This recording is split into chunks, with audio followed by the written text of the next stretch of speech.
All right. I hope in this amount of time you've got your sheet to go by. Let's get started.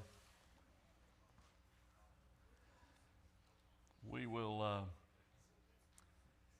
do a briefer study tonight and then go into just a quick time of business. Make sure we're covered on all of that. Keep you in the loop the best we can.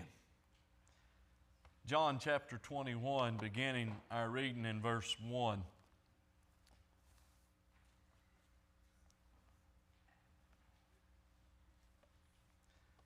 And we'll start reading in verse 1, go down through verse 19. Our lesson tonight is called A Lesson on Restoration. John 21, verse 1, after these things, Jesus showed himself again to the disciples at the Sea of Tiberias, and on the wise showed he himself. There were together Simon Peter, Thomas called Didymus, Nathanael of Cana in Galilee, and the sons of Zebedee, and two other of his disciples. Simon Peter said to him, I go fishing. They say to him, we also go with thee. They went forth and entered into a ship immediately, and that night they caught nothing. But when the morning was now come, Jesus stood on the shore, but the disciples knew not that it was Jesus. Then Jesus said to them, children, have you any meat? They answered him, no. And he said to them, cast the net on the right side of the ship, and you shall find. They cast therefore, and now they were not able to draw it for the multitude of fishes. Therefore that disciple whom Jesus loved said to Peter, it's the Lord. Now when Simon Peter heard that it was the Lord, he girt his fisher's coat unto him, for he was naked, and did cast himself into the sea. And the other disciples came in a little ship, for they were not far from land, but as it were 200 cubits, dragging the net with fishes. As soon then as they were come to land, they saw a fire of coals there, and fish laid thereon, and bread. Jesus said to them, bring of the fish which you've now caught. Simon Peter went up, drew the net to land full of great fishes, and 153. And for all there were so many, yet was not the net broken. Jesus said to them, come and dine. And none of the disciples durst ask him, who art thou, knowing that it was the Lord. Jesus then cometh and taketh bread, and giveth them, and fish likewise. This is now the third time that Jesus showed himself to his disciples after that he was risen from the dead. So when they had dined, Jesus said to Simon Peter, Simon, son of Jonas, lovest thou me more than these? He said unto him, Yea, Lord, thou knowest that I love thee. And he said to him, feed my lambs. He said to him again the second time, Simon, son of Jonas, lovest thou me? He said to him, Yea, Lord, thou knowest that I love thee. He said to him, feed my sheep. He said to him the third time, Simon, son of Jonas, lovest thou me? Peter was grieved, because he said to him the third time, lovest thou me? And he said unto him, Lord, thou knowest all things. You know that I love thee. Jesus said to him, feed my sheep. Verily, verily, I say unto thee, when thou wast young, you girded yourself and walked wherever you would. But when thou shalt be old, thou shalt stretch forth thy hands, and another shall gird thee and carry thee whither thou wouldest not. This spake he, signifying by what death he should glorify God. And when he had spoken this, he said to him, follow me. Then Peter, turning about, seeth the disciple whom Jesus loved following, which also leaned on his breast at supper, and said, Lord, which is he that betrayeth thee? Peter, seeing him, saith to Jesus, Lord, and what shall this man do? You know, Jesus has been crucified, not knowing what else to do after that crucifixion. It's interesting that Peter and several of the disciples decide they're going to go fishing. In other words, we're going to go back to our old life, which, as you well know, when you come to Christ and you've been with Jesus, going back to your old life is not as easy as it sounds. nor will it be as joy-filled or glorious as it once was in your eyes, because after being with Jesus, there's nothing better, right? But they said, look, we're going fishing, and you know who leads that charge. It's pretty evident Peter's the leader. He's been their leader. He's one of the leaders of the group from the very beginning. He's been the one that's outspoken. And when they go out there, they don't catch anything. And Jesus, them not knowing it's Jesus, guess why? Well, he could hide himself, but they weren't looking for Jesus. He had died. A lot of times we only see what we're looking for. And to them, he was a dead Jesus. To them, it's in the past. And all their hope is gone. And Peter's still dealing with his failure. And maybe, I guess, in his mind, he thought he could fish his failure away. Like a lot of times we think we can go do something else and it'll take our mind off of it, or we can preoccupy ourselves. The goal of the lesson that we're going to get ready to study, and it'll take 2 or 3 weeks for us to do this, but it's to understand that failure in our Christian life is not final. I'm thankful for that. I'm thankful that if I fail, it's not the end of everything. We also are going to realize that Jesus never runs out of love for us. Thank goodness for that. So you don't have a quotient of love that you're drinking of from the fountain of Jesus, and when you get to the bottom and you've exhausted it all, there'll be no more love to be found for you. His love is an undying, unending love. A lot of times our patience wears thin.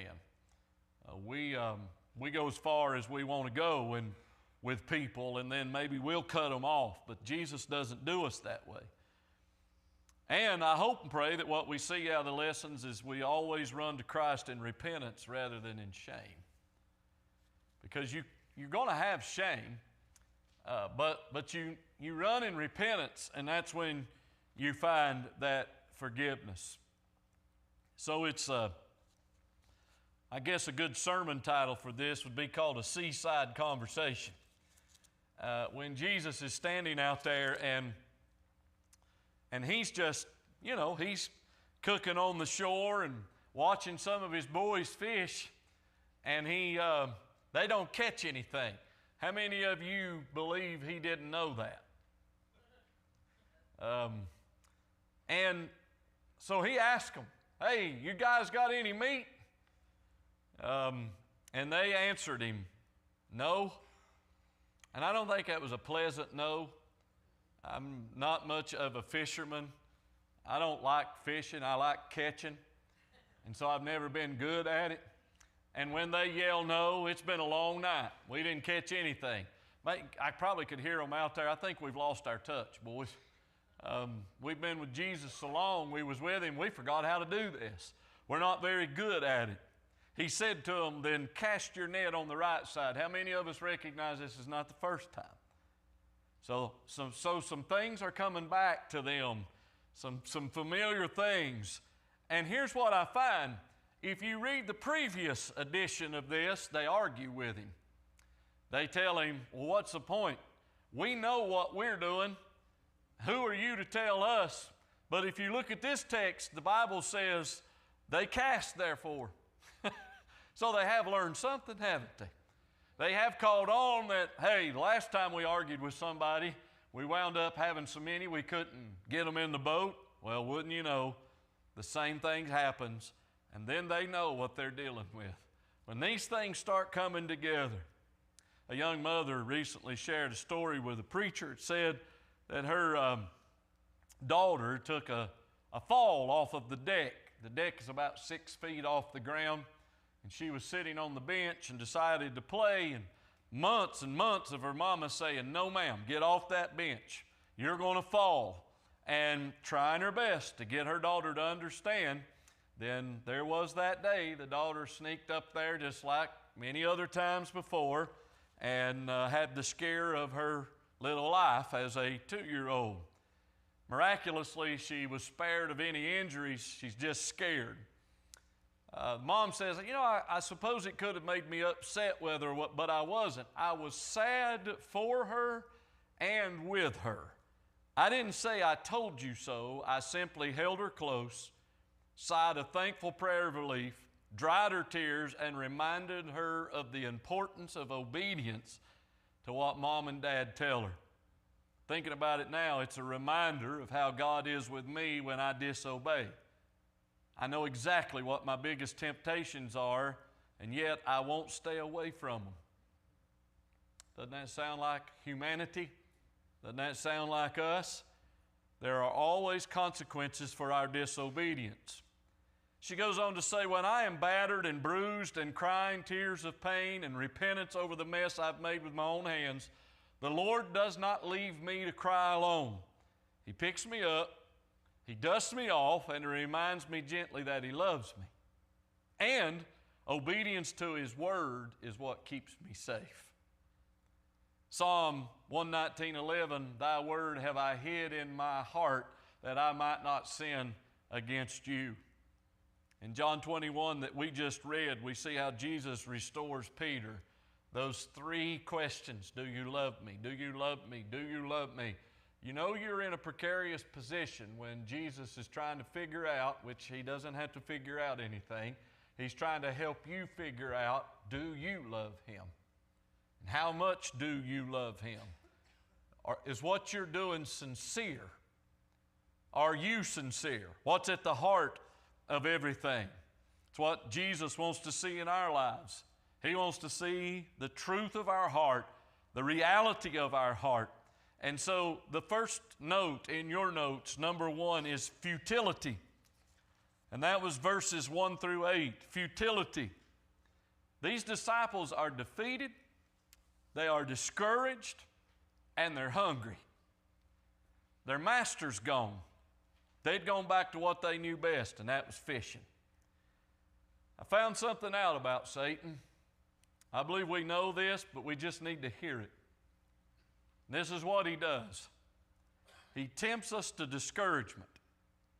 He loves to keep you discouraged and me discouraged, but especially when we are physically weak.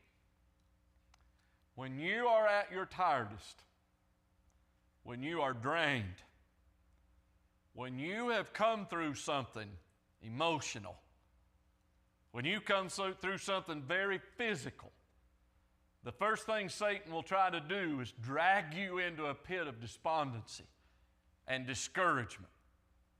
The devil tempted Jesus not when his belly was full, but he went into the wilderness and tempted him when he was fasting. He tempted him at his weakest point. We need to be very careful when we are physically weary, when we are ill, when we're sick, when we are emotionally overwrought. I'll guarantee you this. I will guarantee you that's when Satan gets you to buy the lies the easiest. When you are tired.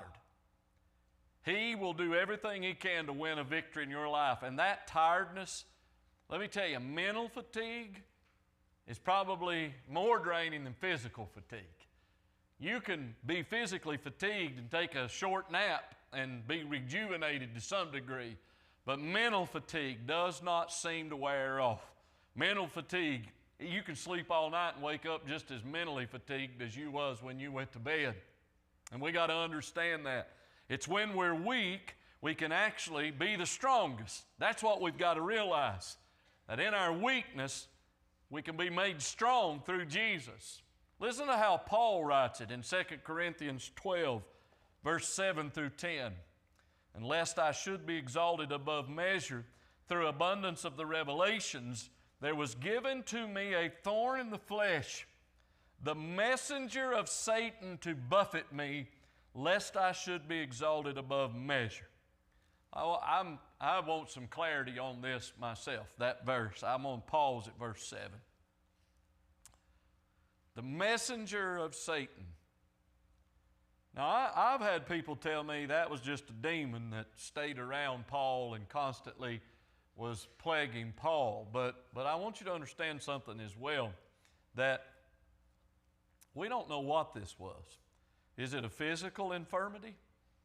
I can take you back to Job and prove that Satan likes to come after the physical being and how he will attack that way. To the point that Job's wife would even say, you're better off dead than what's happening here. Really, I think she looked at him with pain and felt they both going through a lot, right? And listen, he wasn't allowed to kill Job. He wasn't allowed to take him to that place. But I've had people, I think that people just want to say, well, you know, this is just like witchcraft. That's what Paul was seeing. What was this thing that was buffeting him? We're not going to know. And I don't know in heaven, we'll find out. We can guess, though. I've had people say, you know, it was bad eyesight, and that drove him crazy, how he couldn't see good. Very possible that he had that infirmity. And he prayed and asked God to take this away from him. He said in verse 8, for this thing I besought the Lord thrice that it might depart from me. I don't know what it was. But I know what the answer back to him was. My grace, verse 9, is sufficient for you, for my strength is made perfect in weakness. Most gladly, therefore, will I rather glory in my infirmities. This does not sound like health and prosperity teaching to me. Does it you? We just had the other night, my wife and I had a conversation with a man. And listen, this is where people are at. This is what they think. That there should be no sickness in your body with enough faith. And so the question was asked to the man, I'm sitting between them, by my wife. John's dad had cancer. Are you saying he didn't believe God could heal him? And his answers back is, well, what do you think?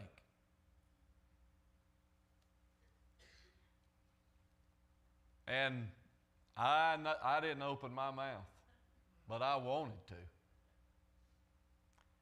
But further in the conversation, he challenged me with this passage. This passage, he said, well, wait, I don't think that was a sickness in Paul. I don't think that was anything physical because he had the faith to overcome that. What are we saying to people? That we say, listen, you're supposed to always be well, when the writer Paul says, I will rather glory in my infirmities, that the power of Christ may rest on me.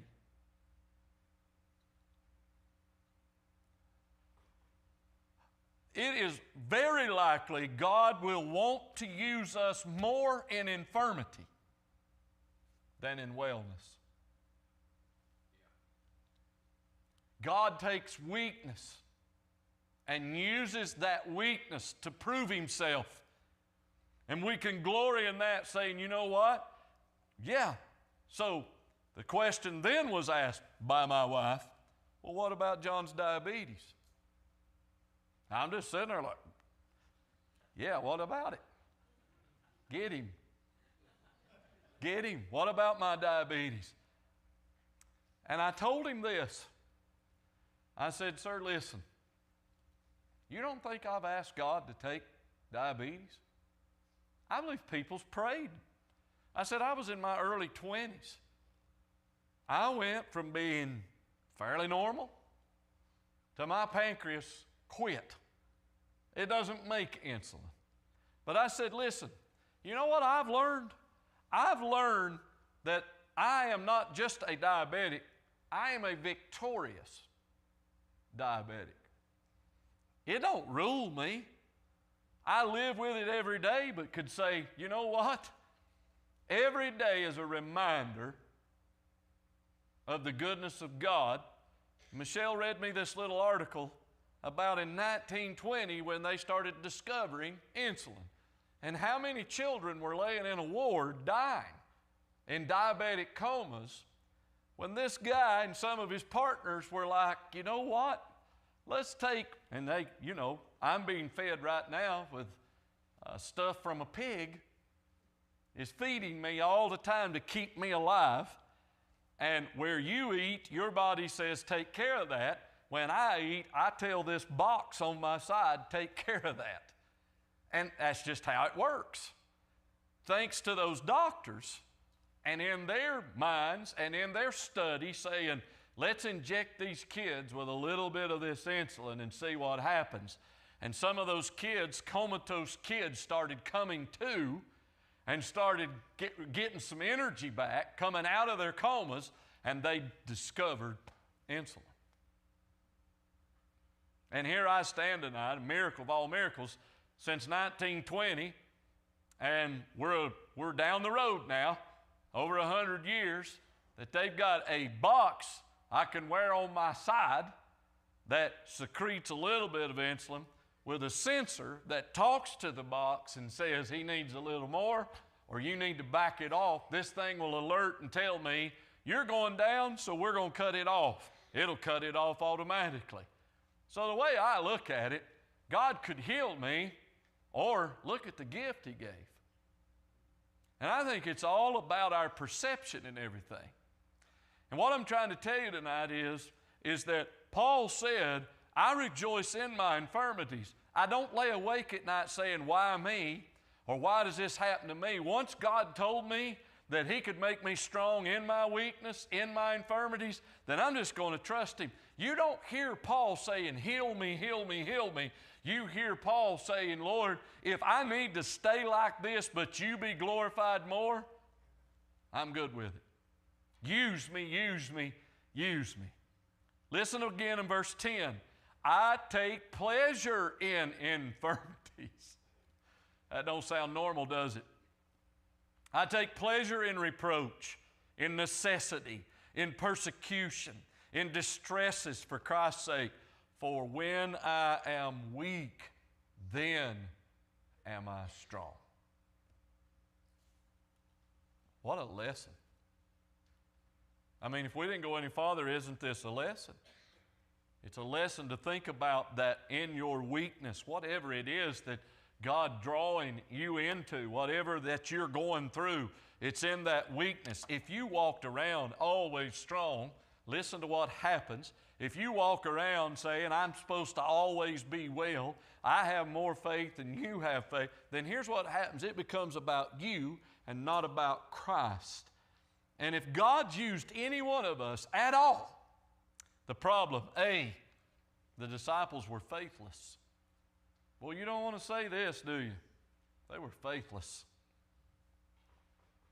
Jesus had died, been buried, was risen, shown His disciples twice, to His disciples twice before. You read back, you read how these guys, He commanded them to follow Him, be fishers of men. And you know what we see after all the teaching and all that had gone on? We see faithless men, faithless disciples.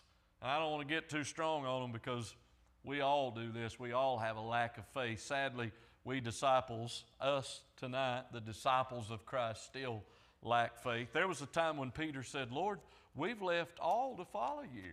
Remember that? Now he's saying, you know what? Instead of leaving everything, let's go back. Let's go back to everything we left. Let's go back to the fishing. And as Christians, we've got to realize it's far easier to sing, I've decided to follow Jesus, no turning back. But in reality, it's very difficult to live that. It's very difficult to say, I followed Jesus, no turning back. A lot of people go to the altar saying, I'm bringing this to Jesus, and then take it right back. I'm going to bring this burden to Jesus. I'm going to bring this trouble to Jesus. I'm going to lay this at the feet of Jesus. And then what do? Turn right back and grab it again and walk off with it. And you know what? We're good. Listen, Satan is a master at getting you to live in discouragement and to bring you down, especially in your week. But here's where he masters it as well. When he can get you discouraged, he'll get you to thinking about when it was better, when times were better, when you think it was better, and you'll just go back to doing that. I've thought about this a number of times through the years about quitting. I was thinking about tonight in the lesson, thinking, I wonder what else I would do. You know, I've brought this up to you all before.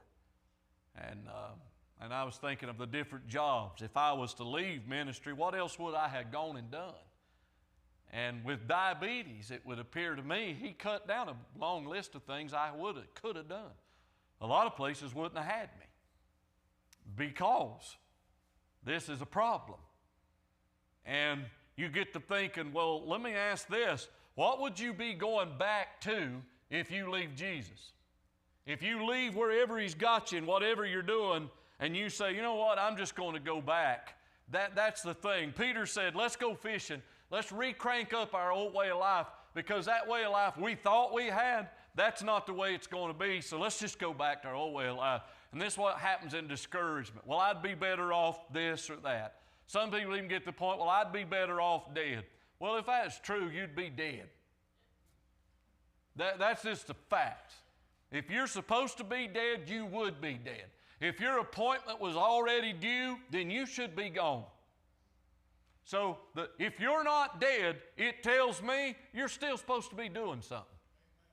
If you're not gone, that tells me there's still something for you to be doing. Now, here's the trouble. We all have this gloried idea of the past. Somehow Satan gets us to buy into the past is better. Watch the Israelites. God frees them from slavery. God opens the Red Sea. God feeds them manna from the heavens. And you know what they keep saying? We were better off back in Egypt. We were better off when we were back in Egypt. Is that true? Could that possibly be the truth? We were better off back the way things used to be. Yet even with all of the miracles, they still wanted the things that they left behind. Some of us are convinced that if we could go back to the good old days, things would be better. Here's what I found out. If you could go back, you still got to go forward.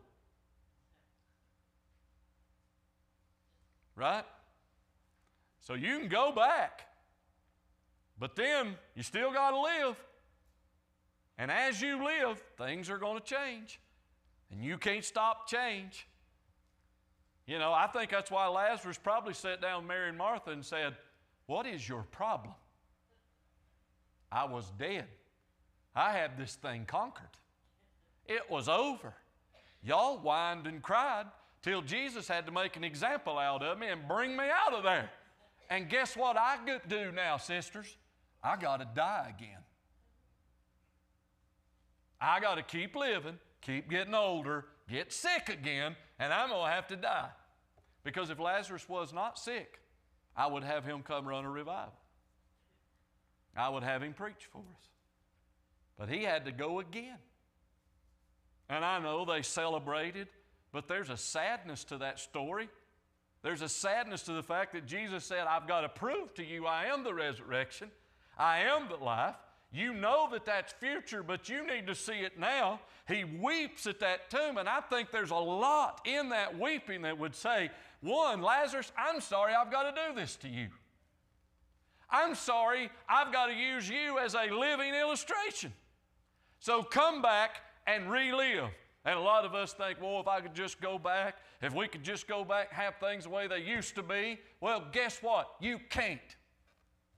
We can't go back now to pre-COVID. Never will. All of us are different about germs. Ain't nobody sneeze or cough in church anymore that somebody ain't looking.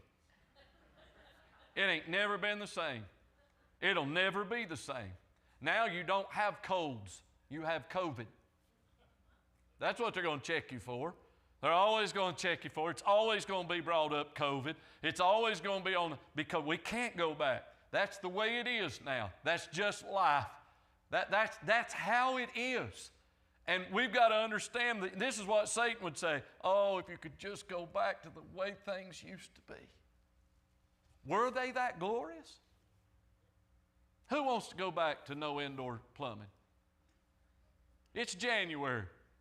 Who wants to go outside at night right now? 2 a.m. I cannot believe I've got to go. Not now, please.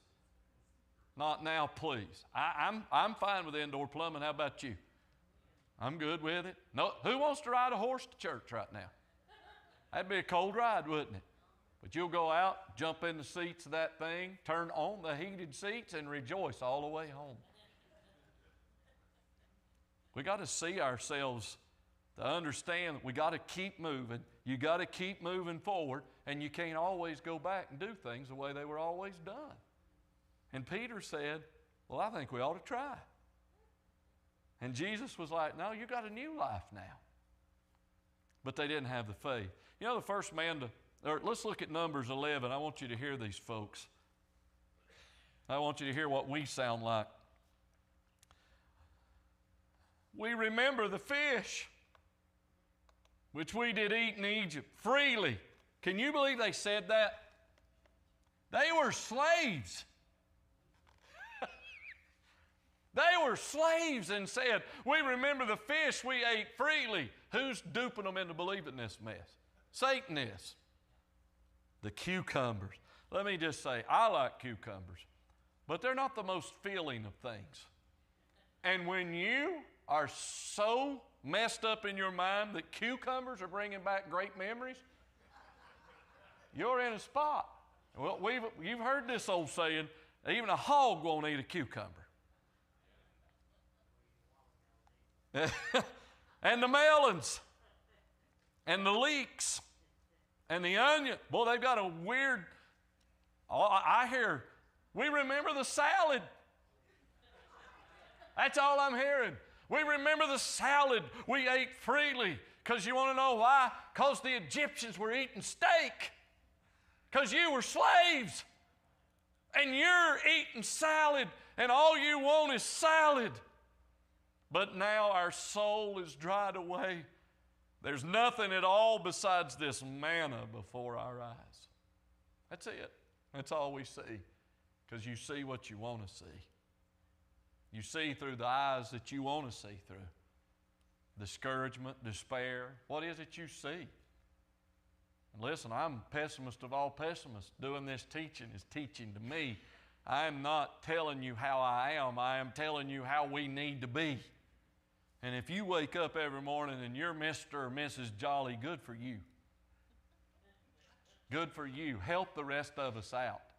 But sometimes tone it down. But here's the deal. A lot of us live in that neighborhood where our mind is playing tricks on us, that it was better when, it was better when. And you say, if I could go back, and a lot of you older folks, if you could go back, guess what? If you could go back, you still got to go forward. You still got to age. You still got to go through physical infirmities. You still got to walk through trials and look at how far God's gotten you. And the way we ought to look at it is say, God's been good to me thus far. He's still sustaining me. And guess what? Soon, and very soon, I'll be with my King. I'll have this conquered. The best is yet to come. The first man to fly solo across the Atlantic was Charles Lindbergh in 1927, and that was a huge risk, especially in those days. He reveals in his book, he would write later in his autobiography, how he had doubt and fear, but he said, until I passed a point of no return.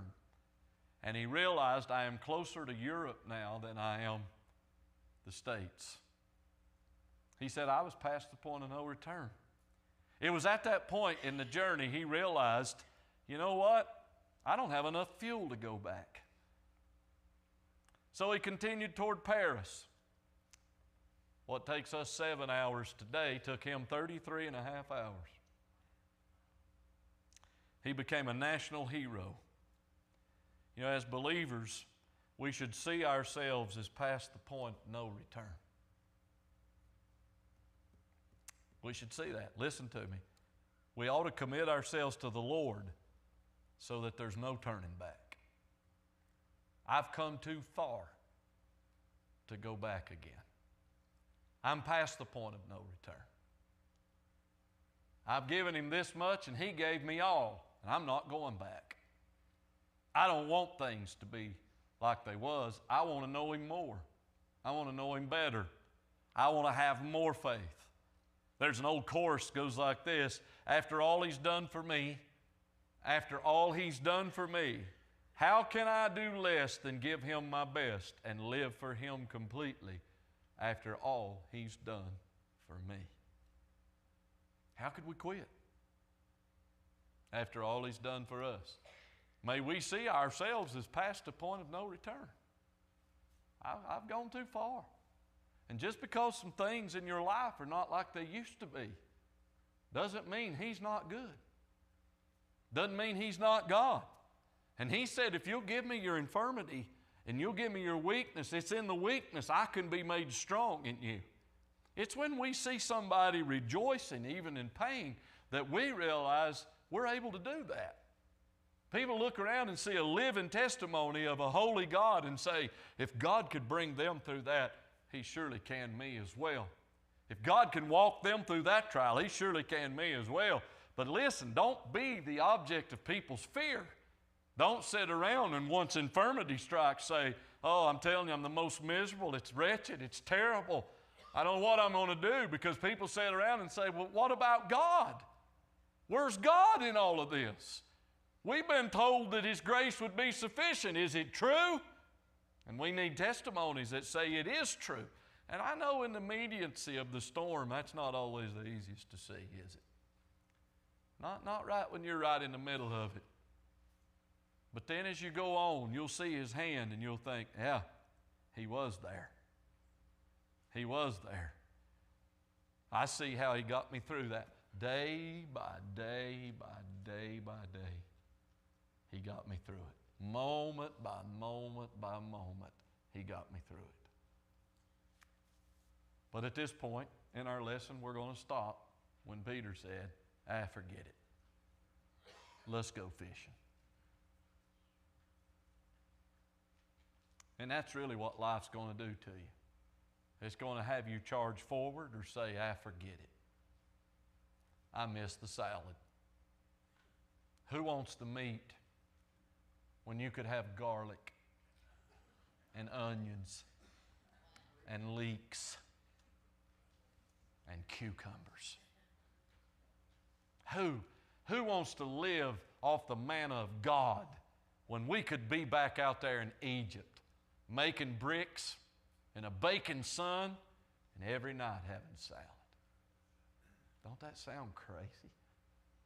But that's where Satan will take your mind.